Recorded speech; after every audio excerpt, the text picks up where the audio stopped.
Well, hi everybody. Welcome back again to another. I'm trying to see. I think the camera's right here. Okay.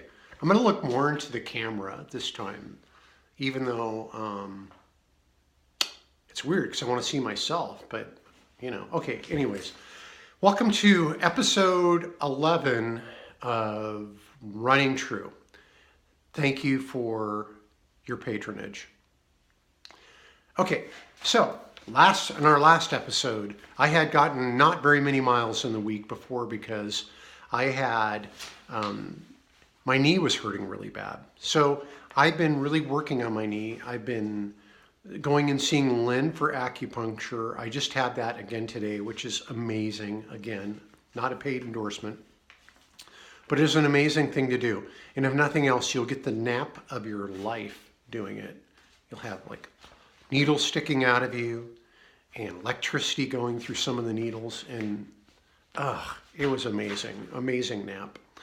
So, and my knee feels really, really good. And a lot of that has to do with Lynn, has to do with rest. And I've been doing a little exercise that my friend Dan showed me that he got showed from physical therapy, which is simply you put like a roller between your knees and you just do some really shallow squats with it. And I think that's helped as well. But I've only had like one long run since then, a 10 milers. But I can show you, this is so, last week, if you remember, we were like at 13 miles.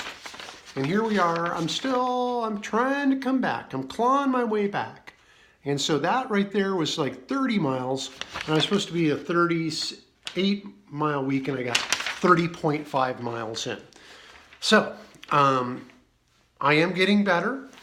And this week I'm trying to get up to 40. That's my goal. We'll see how it goes. I have to admit, it was probably one of the hardest runs I've had in a long time was today.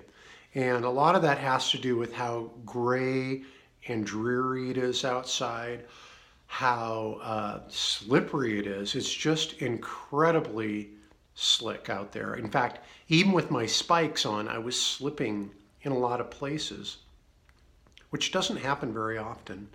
So I think also there's other things going on in life which kind of made my spirits a little bit lower, because really it wasn't hard physically. It was just as hard physically as always, but mentally it was a really tough game. In fact, I ran like a mile away and I realized my hands were too cold. So I came back to get a different pair of gloves. So I came back, it was like 2 miles, and I changed gloves and I only ran 2 miles more today. So I have to really get some miles in to get up to that 40. And I might not make it to 40, which is fine, considering I was at 13 and a half miles last week. But I also think there's things going on. I mean, of course, another school shooting, and I don't want to get political here, but my problem is I tend to weigh in on Facebook, which is okay on my stuff, but then I think I have to punch people in the nose who write things that I disagree with. Primarily things like we ought to arm teachers and have disabled veterans patrolling the school grounds, which I don't even know how any of that would work, how the liability, how it would work. Would you pay these disabled veterans? What would you pay them in? Would you pay them money? Would you barter? Would they have hours? How would that work? So anyway, so it's a stupid idea that would never work, in my humble opinion. But why I waste my time arguing with somebody on something that's never going to be is because I think I like to fight. And I realize that about myself. So anyway, I think I might actually have a social media addiction, as I say to you on YouTube right now. Mostly from my faith that I can't let things go on Facebook. And I go through periods of remission where I'm good on it. But it is a total time waster. I have so many cool projects I've been working on and thinking, and other ones that are in the hopper, and they're all lining up. So I need to get a little more disciplined about that, and I'm taking some steps. I'm taking steps. So anyways, kind of straight from running, but it is one big thing because I think you got to take care of your mind when you're out there and working on Facebook and getting embroiled in that kind of stuff, plus the sadness of our overall national problem, Donald Trump, is kind of really bringing me down too, because I care, and I care probably too much. Blame that on my Catholic upbringing of social justice, where it's not about myself so much, but about other people and about the collective us. That's how I was raised.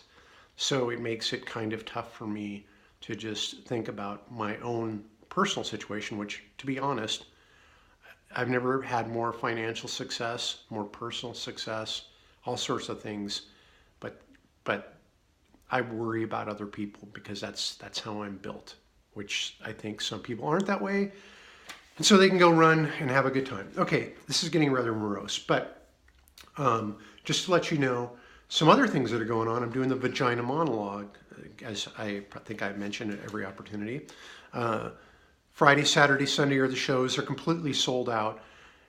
And actually, it's a pretty heavy scene that I'm in, that it kind of gets to me telling this person's story over and over again. It kind of, I find myself kind of down about this person's story, who's a trans woman as well. It's actually a collection of stories put together into one person's story that three of us read, or actually we've memorized it, but sort of like read the role. So that gets to be kind of heavy, and I think that's been kind of collectively hard on me. By the end of the scene, I've got the last part of it, and I feel pretty much like this person's been beaten down, and I feel pretty beaten down in it. So, okay, just to let you know, as far as the news story stuff, I have had no fallout whatsoever from anybody. Of course, if anybody had a problem with the news story, that was last Sunday. So if anybody had a problem, they're probably not going to say anything to me, because as I mentioned before, I like to fight. So they're probably not going to say anything to me about it. But I've had a lot of letters and texts and emails. I've been stopped running to people want to talk to me about it. So that's been very moving, and that's been really, really good. I had a really great day yesterday. My grandson Jack came over, and me and Sarah, Jack, and I went to the Titanic display, which Jack had already seen. So he was sort of like the docent and showed us all the stuff we really needed to see and gave us the tour. And then we came back here, we watched a movie, hung out, ate pizza, and Jack is such a cool, smart kid. Just so much faith. If we can make it till most of our generation and the generation ahead of us is dead, then these kids are going to be amazing, and they're going to turn things around here in our country, because Jack is a really cool, smart, loving kid. And he's not alone. Okay. I'm also sleeping a lot better these days, which I think I've had because I'm busy at night. Leading up to the Vagina Monologues, there's Tech Week, so we're in there from 6 to 9 every night leading up to it, that I really don't have a chance to sit down and have a couple of drinks while I'm cooking. So I go there stone cold sober, and I go to bed pretty much that way too. So I've been sleeping super good.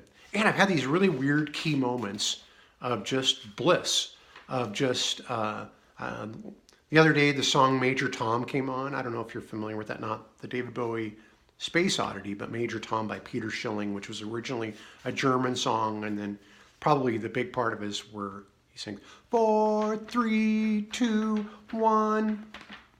Yeah, anyways. Earth below. Okay, that's enough. It's that song. I was standing in the apparatus bay. The engine was there, the ARU was there. I was by myself, and that song came on the radio, and it just, boom, lifted me. And it was just an amazing experience looking at trucks, looking out the window, hearing the song about space, thinking about how much I wanted to be an astronaut when I was a kid, all that stuff. And it was just this really weirdly blissful moment. So things are really good, actually really good. And we're getting back on track. And to be honest, if they called me up tomorrow and they said, hey, that River Run race is next week, I would be able to do it.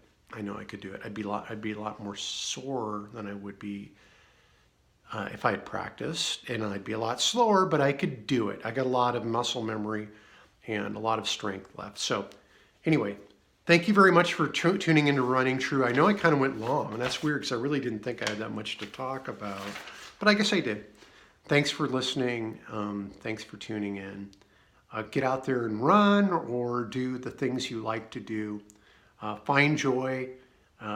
Go talk to a small child or a grade school kid. If you've heard those kids down in Florida talk in high school, my God, they're just so much smarter than us. 1,000 times smarter than our president. It's amazing. We're in good hands. So if you want to feel better, talk to somebody younger, unless you are younger. And if you are younger, thank you. All right. Bye, everybody. Thanks for tuning in.